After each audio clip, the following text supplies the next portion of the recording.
Hi, Trevis. It's so awesome to have you here. Thank you so much for being with us. No problem, Catherine. Nice to be here. Excellent. So, as you are aware, in our Empowered Women Circle, we've been working on an anti-cancer block or segment, and we've been working our way through, or we're just starting to work our way through the book Anti-Cancer: A New Way of Life. Hmm. And because I know you and your family so well, and a lot of what your experience has been, specifically with your brother Tyson, I was extremely inspired to educate myself and to learn more about alternative and integrative approaches to cancer treatment, for my own life, for preventative health, for my own loved ones. And so I'm just really, really grateful that you would share this time with us and have an opportunity to educate the people listening about your experience with your family. Oh, it's absolutely my pleasure. Anything I can do to help and anything I can say that might help somebody down the road is totally my pleasure. Excellent. And I know you're hard on that. So I think, if you don't mind, why don't you just give us a background? Because I think our listeners have sort of been in suspense. I've been telling them that this story was coming, and just sort of take it away and tell us what happened with Tyson. Okay. Well, about 5.5 or 6 years ago, Tyson started getting distant from the family. He started losing interest in some of the things he used to love. He started getting like headaches, and then that turned into migraines, and then that turned into like nausea in the morning. And I still remember the day that uh, he showed up at my house out of the blue, and he was just standing in the doorway like a zombie. And he says, "Trevis, can you take me home?" And he was working, so he drove to my place. And I said, "Of course, like, should I take you home or should I take you to the hospital?" And he goes, "No, just take me home." And he doesn't remember this. So I took him home, and that was the night that his wife drove him to Edmonton, which is like a 4-hour drive to the Edmonton hospital.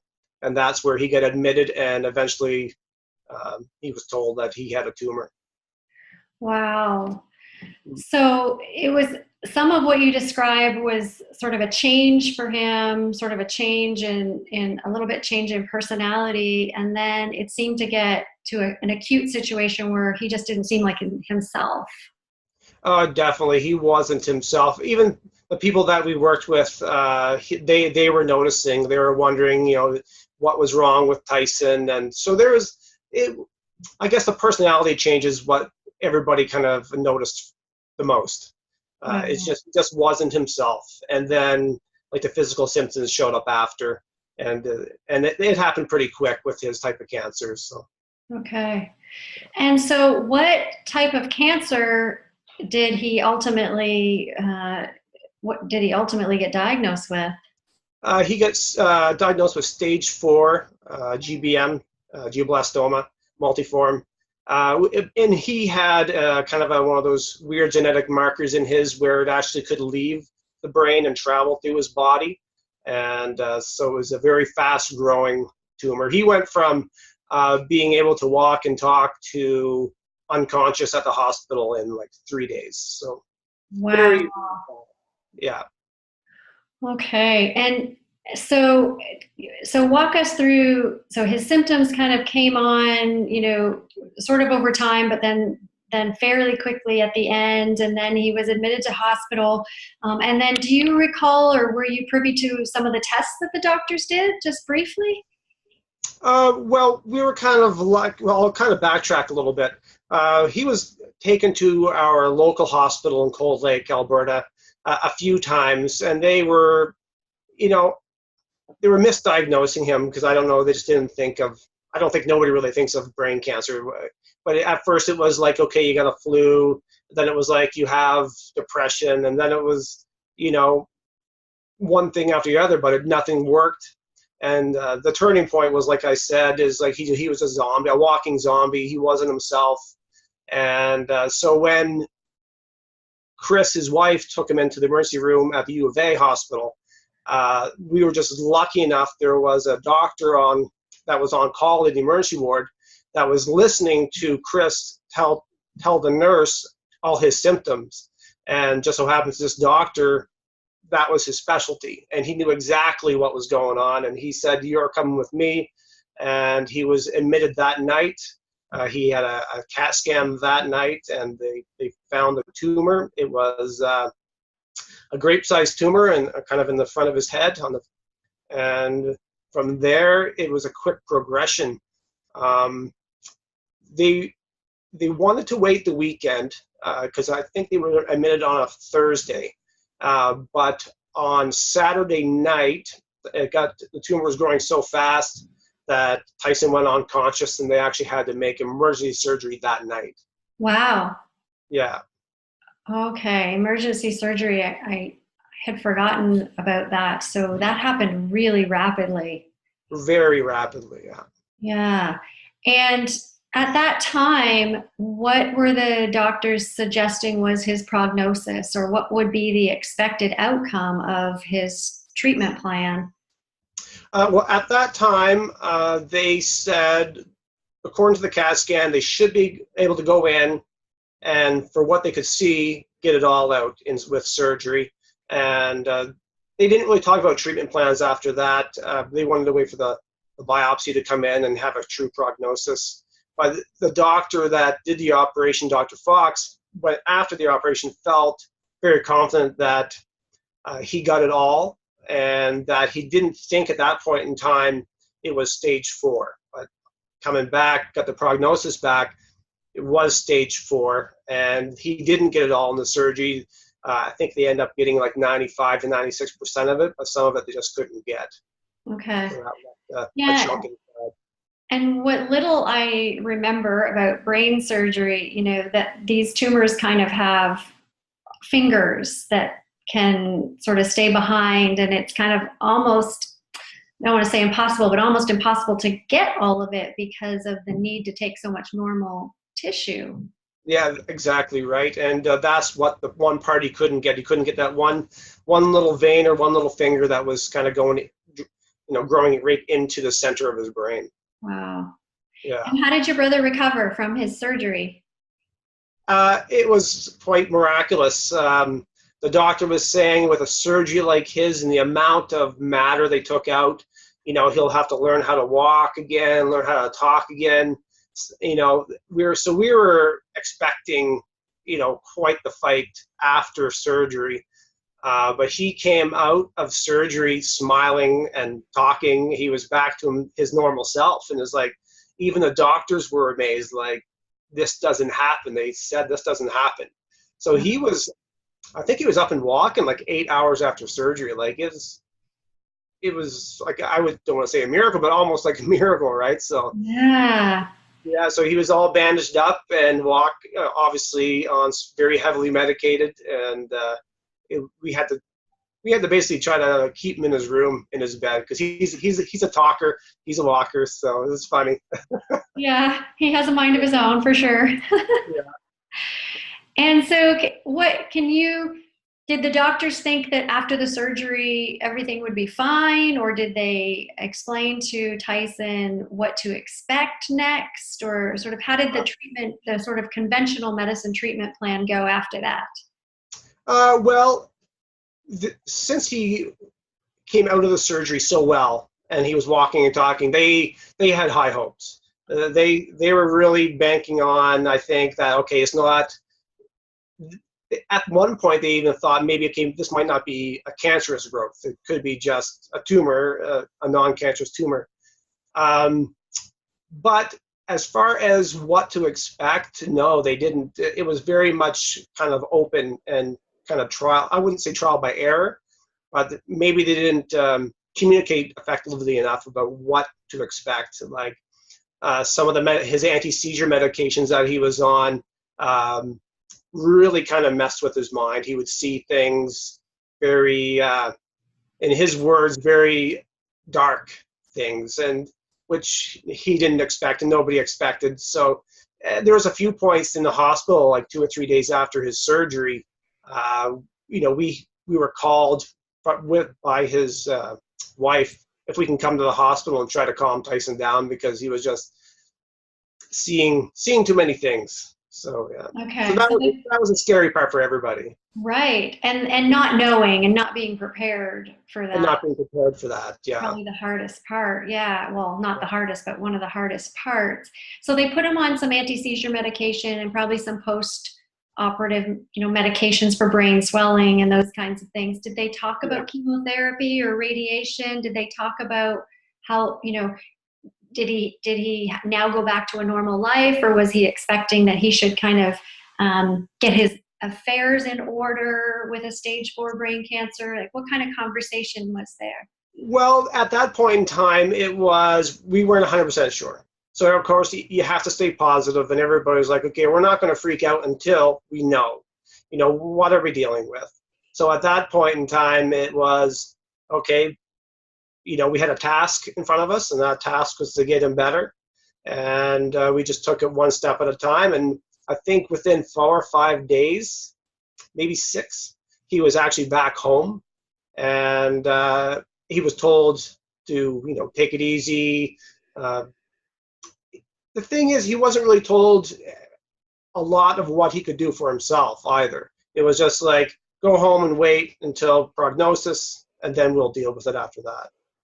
But it was kind of like I say, a crazy miracle the way he was healing so quickly from the surgery. Like a day after he got home from the hospital, I think it was part of the drugs and the anti-seizure medication, but he wanted to go to work. And his wife again had to call me up and say, Tyson wants to go to work. Should I let him? I was like, no, he just had So I had to go and talk him out of, okay, you can't go to work, Tyson. Look, you still have a bandage on your head. Oh my goodness. Stay home and do it. Yeah. He is definitely a motivated man for sure. Yeah. And so you sort of alluded to the fact that he wasn't really given much in the way of guidance about what he could do for himself. And so we know from reading our anti-cancer book and other things that there is often this sense of a lack of control. Mm-hmm. That sort of your health is in someone else's hands, and that creates sort of a helplessness and sometimes a hopelessness that is really detrimental to the healing process. So can you walk us through Tyson's sort of his thought process and his game plan as to how he was going to take his health back, and what kind of approaches or lifestyle or changes he was going to make in his life that would perhaps put some control back in his hands and help him heal? Yeah, and that is key. If you can feel empowered and do things for yourself, for your own recovery, that is a lot. So after prognosis, he was told he had stage 4 GBM. He was given 6 to 12 months to live, and my brother just laughed. He laughed, and the doctor said, I don't think you quite understand what I just told you. And Tyson goes, no, I understand. I just don't believe you. And this is going to be a story I'm going to tell my grandkids. Wow. And so right from the get-go, his mindset was, yeah, I don't care what you say or what numbers you give me, I'm going to make my own. And so from then on, it was a big family, a group effort. It was like we searched high and low everywhere around the world for what we could do for Tyson, what Tyson could do for himself. So alternative therapies, if there was any merit to a rumor that something helped another person with cancer, we did some research. We tried to find the people. We tried to find testimonials. So I guess when we started looking, it was, okay, if this can help and not hurt, we're going to do it. Right. And so we went from, Pardarco tea to soursop tea to a full body, full house detoxification. We needed to boost his immune system. So, juicing, probiotics, digestive enzymes, oxygen therapy, alkalization. We had to alkalize his body.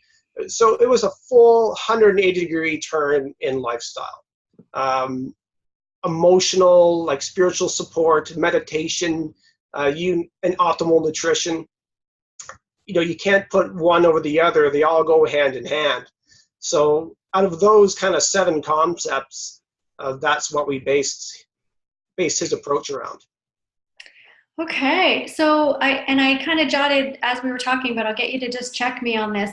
But I also, for the sake of our listeners, want to say, as we dig into the literature about these things, they are sort of off the beaten track of conventional medicine, and we are advocating for people taking control of their own health and doing, as you say, things that didn't harm, but may have actually made significant progress in his healing process. Mm-hmm. And the other thing to consider is how the expense of all of these things, when thinking about what you're paying for, and is your money being wasted or is it actually helping? I mean, that's also another consideration when we consider alternative and integrative treatment.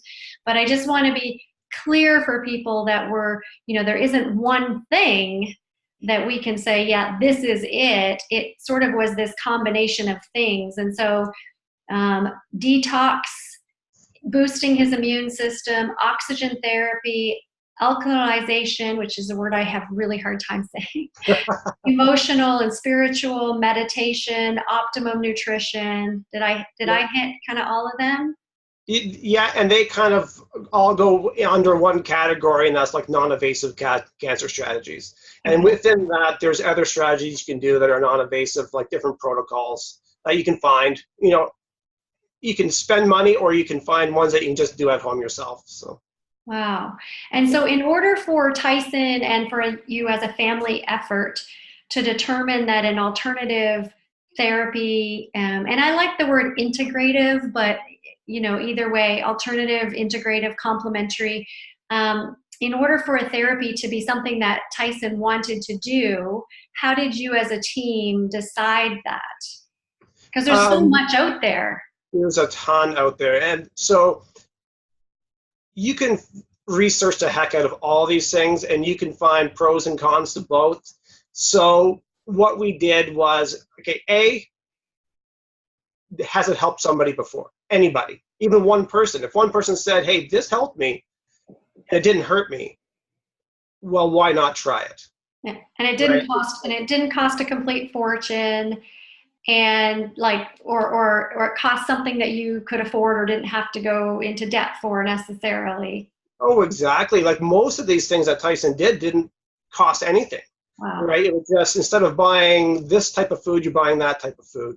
Oxygenating. Well, you can do deep breathing techniques. You can do, Qigong or Tai Chi, right? You don't have to go out and buy an EWAT machine or do hyperbaric chambers, but you can. If that's an option for you, well, good, better, best is, you can go in a hyperbaric chamber for an hour a day and really super saturate yourself with oxygen, right? So and this is a man that was given 6 to 12 months to live. So as he was reaching out to people and seeing other people benefiting, it was worth a try for him to integrate these approaches. Yes. So we started off with, okay, what can we do right now? And right now was, change his diet. What's the best way to change your diet when you're fighting cancer? Well, it is out there that, cancer feeds on sugar. So, okay, well, we need to get rid of as much sugar as we possibly can.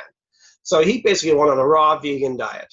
The greener, the better, and with that said, you can tailor your nutrition or your meal planning to alkalize your body at the same time. So you're getting the superfoods you need, but you're also alkalizing your body. So it is out there too that cancer cannot survive in an alkaloid environment. So we really were monitoring Tyson's, not his blood pH, but his body's pH, his system's pH. So we would do that 3 times a day. And sure enough, over time, his body's pH was changing. It was going from an acidic state to an alkaline state. And how were you measuring that? We actually went and bought a pH monitor. And so we would, you could either do saliva or urine, right? So it all depends what kind of monitor you got. But yeah, we went and bought a digital pH monitor. Okay, so essentially, if you were to sum it up, it was a raw food vegan diet. Yeah, and smoothies or juicing is a great way to get a lot of nutrients into your system very quickly, and it doesn't cost a lot. You can go out and spend $300-400 on a juicer, but you don't need to. Like there's other ways.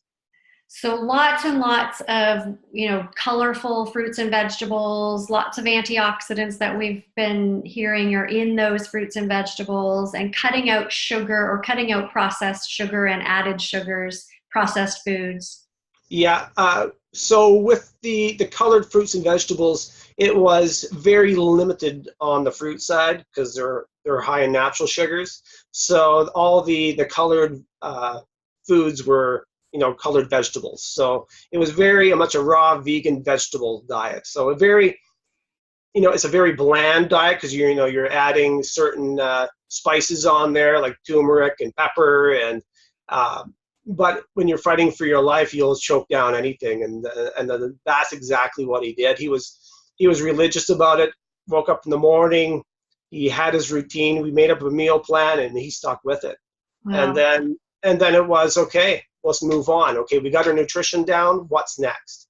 And Tyson's a very positive guy, and he has a very strong mind. So it was meditation. Okay, let's get this stronger. Meditating, positive visualization, and he did healing visualization on his own, where he would actually visualize the food that he ate breaking down in the stomach and the nutrients going out, boosting his immune system, and his immune system attacking his tumor. And that's what part of the things he would do. That is so interesting. I remember when I was in med school, I read Love, Medicine, and Miracles, and the man that wrote that had said that he explained that about imagining your immune system going to where your body needs it and basically working a way to keep you healthy. And I didn't realize Tyson had done that. So he did a meditation practice and also a visual imagery specific, kind of like a daily practice. He would do it daily. Yeah, he'd do it laying in bed at night. Wow. And then he would meditate out through the day, whatever. But his visualization, healing, he would do at night in bed. Wow. And that's why I think it's so amazing to bring this information to people, is because even as a medical doctor, there's so many things I can't explain. And the concept of being able to kind of change physiology, like get our immune system, like our natural killer cells, kind of where they need to be, doing what they need to do by imagining it, is not something that we've ever scientifically been able to prove. But there's so much we can't prove in science that I love the idea that, you're going to lay in bed anyway. So why not do something that maybe taking control back to your own healing? Exactly. There's actually studies they've done in some universities in Japan where they were trying to do studies on the power of thought. So they would take hundreds of students, and they would take 2 bowls of rice. It's all in laboratory conditions. So 1 bowl of rice. Did you hear this one before? No, I've never heard it. So 1 bowl of rice was given love and kindness. People would speak to it. They would love it. They would nothing but positive thoughts and wishes to this bowl of rice. The other bowl of rice, another group of students would give it negativity, no positive thoughts, talked bad to it.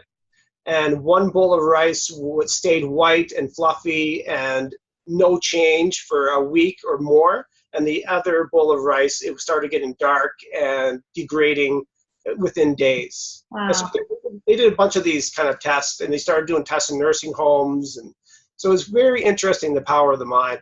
And that kind of goes back to the pros and cons of finding information online, where you have one person says, this worked so well for me, it was great, and the other person goes, it didn't do anything for me, it was a waste of time and money. maybe, just maybe, that one person believed that it was going to work, and the other person maybe believed that, hey, this is not going to work, but I'm going to try it. And that boils back down to Tyson's mindset. It was a positive mindset right from the get-go, and there was no doubts. It was like, everything I'm doing is going to help me because it helps somebody else, so it's going to work for me. Wow. You are so right on with that mindset piece, because we know, we've measured that. It's called the placebo effect. And we know that when we believe something is going to work, it actually will more often than not work. Removing any experimental piece, purely because of our expectation of it working. And people have tried to measure that physiologically and see actual physiologic changes in our body just based on the power of our thought process. So, mind over medicine, mind over matter, all of those things that we are talking about. It's incredible. But I have to ask you, because it must have been so hard. How did he stay positive? It was him, just him. Like, that's who he was. And it was the people around him. Like, everybody was on the same mindset. Everybody was like, okay, yeah, so what that doctor said, we're going to beat this and we're going to help you. And it was nothing but positive thoughts. There was no, hey, let's go take our last vacation with our kids. Well, no. There was, hey, let's go take a vacation with our kids, but I'm still fighting cancer. There was not one doubt. There was no negative thoughts. It was nothing but positive thoughts, and it will work. And everybody believed it. It wasn't just something we were saying. Everybody really, truly believed it. That's amazing. And you mentioned another big piece is that supportive environment and the love and the sort of the help, the people that come up under you at a time like this that can really impact you on the days you're not feeling so great, but also just keep you in that positive mindset, keep you doing the things that are good for your body, even on the days you don't want to do it anymore. Exactly. So, yeah, everybody has down days, and you're bang on. Tyson had down days as well. He's not a superhero. He's just a guy. But the days he was down, we picked him up. And support is huge. You need support. You can't, some people can do this on their own, but it's way easier if you have a support system behind you. Yeah.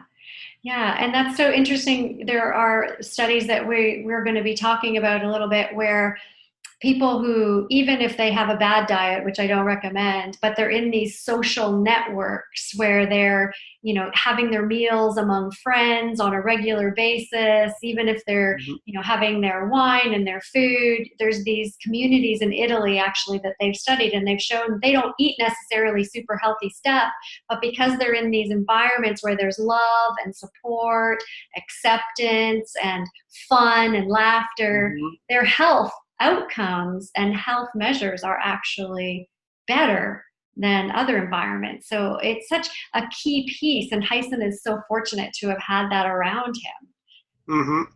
Yeah, so true. And you can see it, like when we would go to the Cross Cancer Institute, I would go with Tyson during his, because he did take radiation therapy. And we would go into the Cross Cancer Institute and go to the waiting rooms, and everybody was down. Everybody was slouched. Everybody was quiet and somber.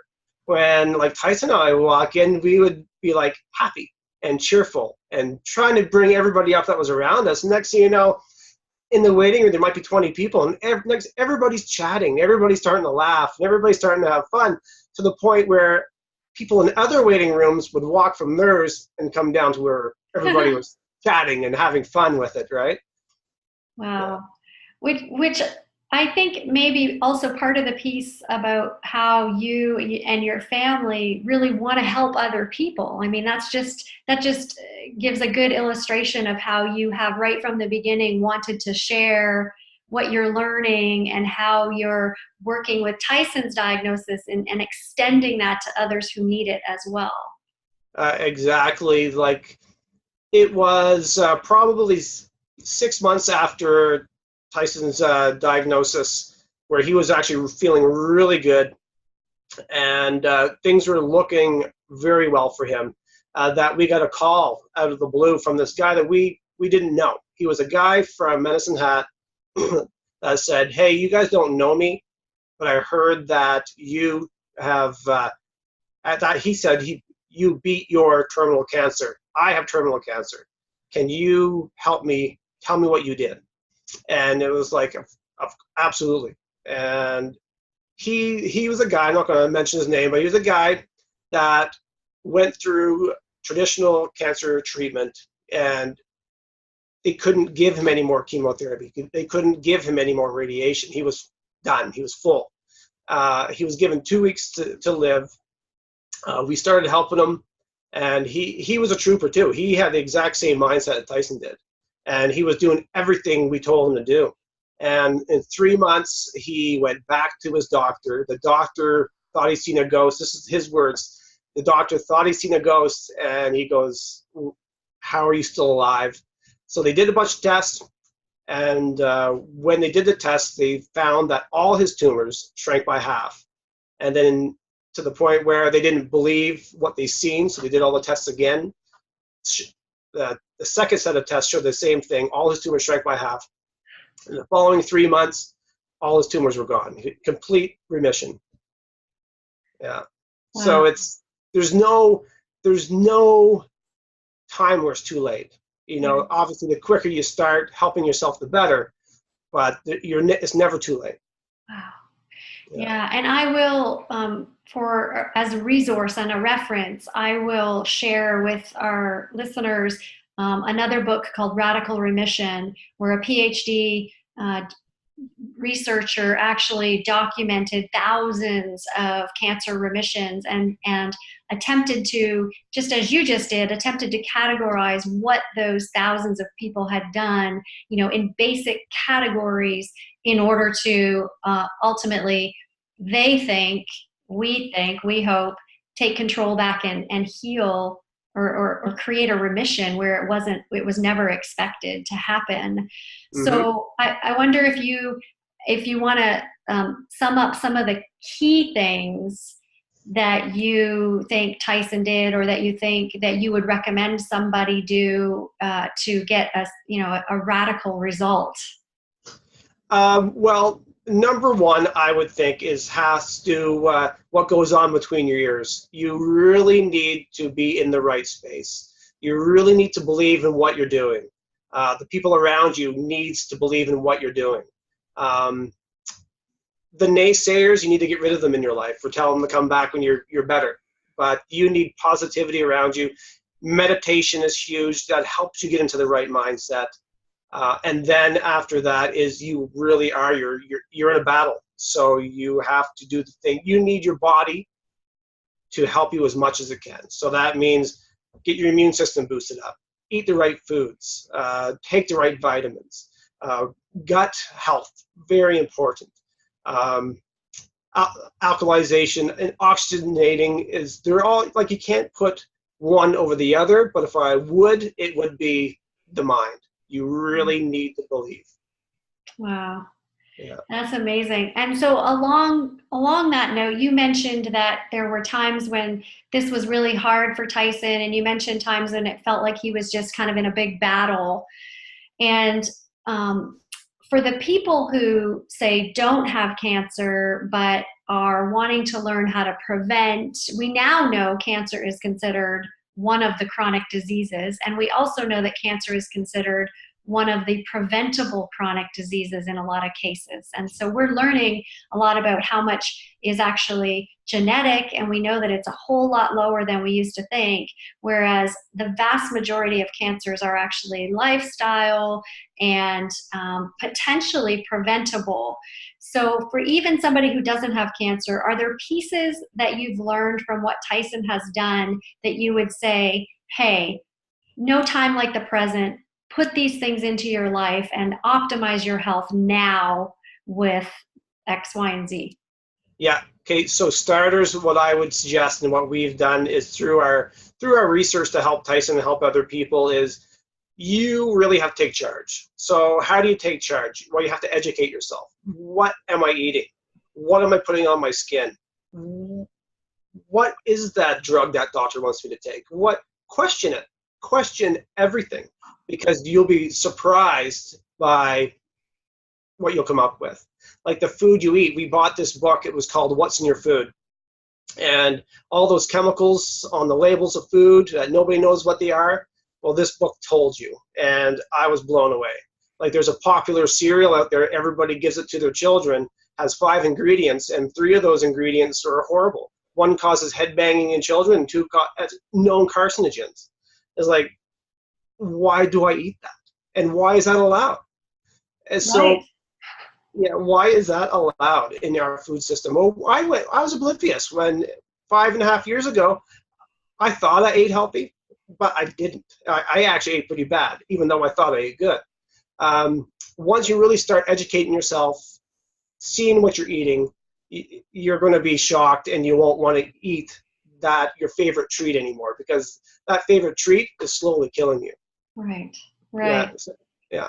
And as you've also said, kind of piecing together with that, the positive mindset, and as we've heard people say, like being mindful when they eat, so Mm-hmm. that they have not just appetite awareness, which we've talked about, but also just really just loving on their food and enjoying the process. And if they're not enjoying the people they're sitting with, or they're not enjoying their meal, and there hasn't been enjoyment around preparing it, and having their body sort of in a situation where they're digesting it, all of that process is part Mm-hmm. of what you're describing, which is really just putting the right nutrients in your body, and also the mindset around taking charge of your health. Definitely. If you treat your body well, your body will treat you well. And it, like I say, starts in the mind, go to the body after that. And like, if you're looking for preventive measures, detox your life and educate yourself. Know what you're eating, know what you're putting on your skin, know what's in your house for cleaners. Like all this stuff, it may not be harmful once or twice, but if you use something for the 10 or 15 years or 2 decades, everything adds up over time. So all these little pieces of cake you're eating, or this processed meat, well, it's not going to kill you now, but slowly over time, things add up, and your body can only take so much, and you really have to treat it well, because it is the only one you got. Right. Yeah.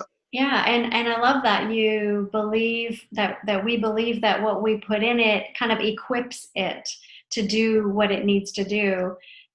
As you know, my husband is very technical, and he always says, your body's a machine. You have to kind of give it the right stuff, and then it will, as you say, perform properly for you. And Exactly. I've said this to my kids, and I've said this to lots of people in this audience. If we have a cut on our hand, it will heal. We watch it heal. And the same thing inside of our body. If there's been, damage done, or a tumor, let's say, or chronic disease that started, or even aches and pains, inflammation, as we do the right things with our mind and with what we're putting in our body will do what it needs to help us and to heal, and to ultimately, hopefully, get better over time. Most definitely. And I don't want to scare anybody, but I'll just tell you what the cancer statistics are in Canada. I'm not sure about the United States, but in Canada right now, it's 1 in 2 males will get cancer sometime in their lifetime. And it used to be a little bit better for women, but now it's the same. It's 1 in 2 females will get Wow. cancer sometime in their lifetime. 1 in 4 of those will die from either cancer or the treatment.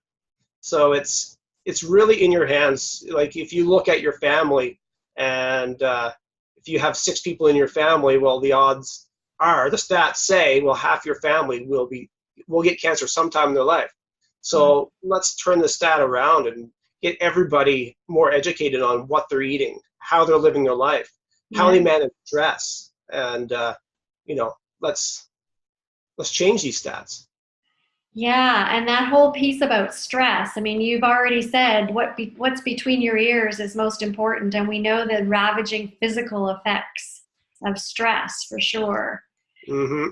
So it's kind of a big picture, and you've highlighted so many important pieces that are all part of the process. Can you give us an update on how Tyson is doing? Yeah, he is. Well, when he got cancer, he was probably 60 to 80 pounds overweight. He would eat anything that was put in front of him. Exercised zero. So now he's still cancer free. He is actually in optimal shape. The guy, he runs every day. He meditates, eats well. He's still on a vegan diet.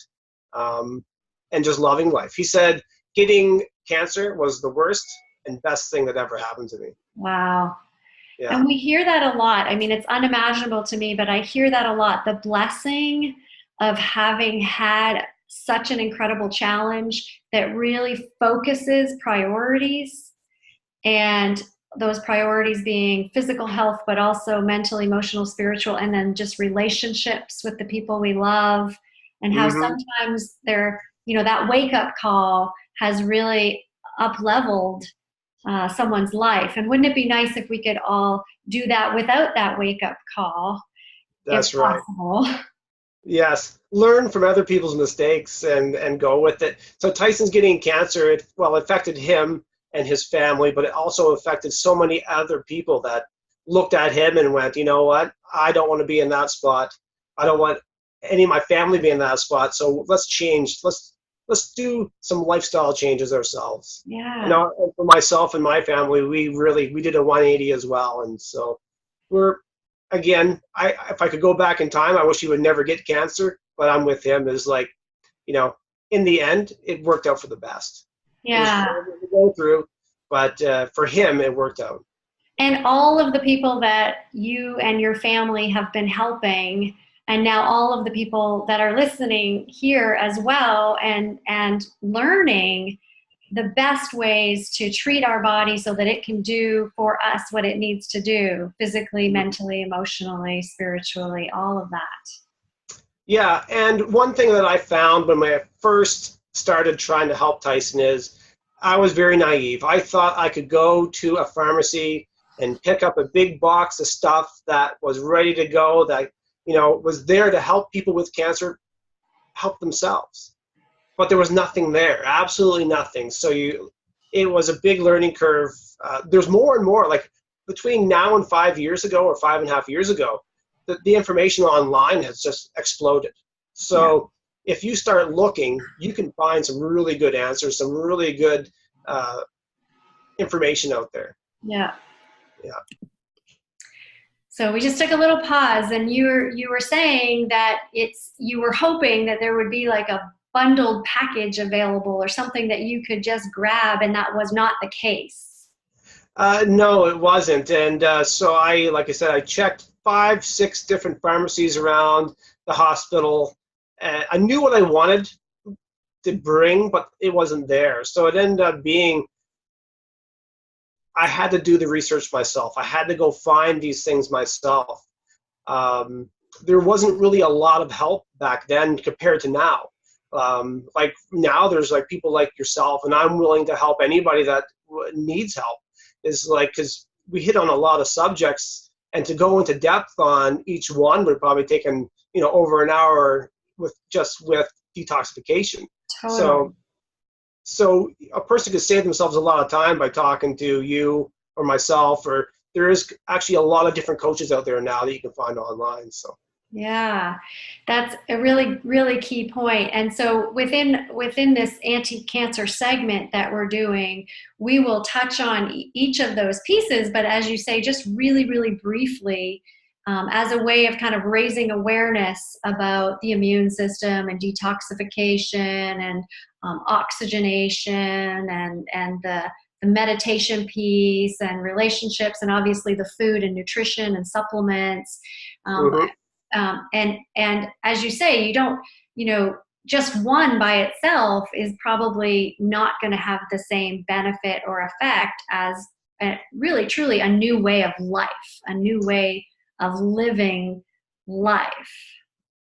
Absolutely. And, it was trial by error with us too. So we thought we were doing the right thing. So like alkalization, like we heard, and it does work. If you take a pinch of baking soda, put it in your water, drink it, it will alkalize your system over time, which is true. But since it's a bicarbonate, if you're taking like supplements and different minerals and stuff like that, the baking soda will basically attach to these minerals and kind of make them useless. So we were kind of throwing money out the window where, okay, if you're going to alkalize, well, there's better ways than baking soda, and you can still take your vitamins and minerals and actually have them work well for you. And we talk about that too in our circle, in that, we all know vitamin D is really good for us for one nutrient, one example, but you're not going to absorb it without vitamin K, vitamin A, magnesium, manganese, boron. So like these nutrients are, I always describe as an orchestra of, Mm-hmm. of instruments, and all of the musical instruments or all of the nutrients are working together.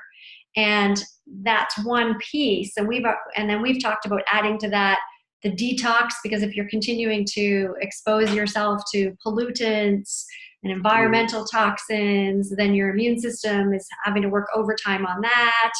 And you need to boost your immune system in order to keep yourself healthy. So, I mean, it as you say, it's all part of the process. And then if you do all of that, but you're in depression and anxiety, or you're having to take sleep medications every night, you're minimizing any benefit you're getting. So it really is, I want to say such a huge shift in the way we live our life. But at the same time, I'm going to say it feels better to live that way. Is that also true for what you've experienced? For sure.